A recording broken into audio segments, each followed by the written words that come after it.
Sveiki! Šajā video es parādīšu, kā dalīt daļas.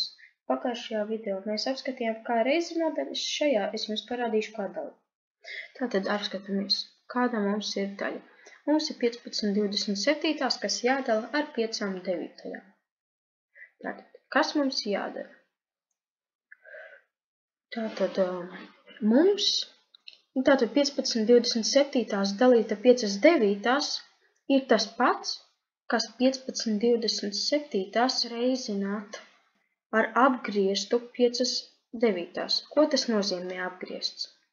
Tātad, šeit mums ir skaitītājā 5 un saucējā 9, bet apgriezta daļa ir tā pati daļa, tikai otrādāk. Tad sanāk, ka apgriezta daļa 5/9 būs 9/5. Tātad, šeit ir 15/27 un šeit būs apgrieztā daļa. Tātad jā. Un mums šeit ir jāreizina. Tas ir tas pats. Šis viss ir tas pats, kas šis. Tātad jūs arī varat noskatīties man pagājušo video par reizināšanu, jūs labāk sapratīsiet šo. Tātad mēs no pagājušajā video izmantosim otro veidu, kā reizināt, kas arī vieglāks. Tātad, lūk, šeit arī 15 un 5, 15 dalās ar 5, tas ir 3 un tas ir 1. Nosvītrojam izdalītos skaitļus.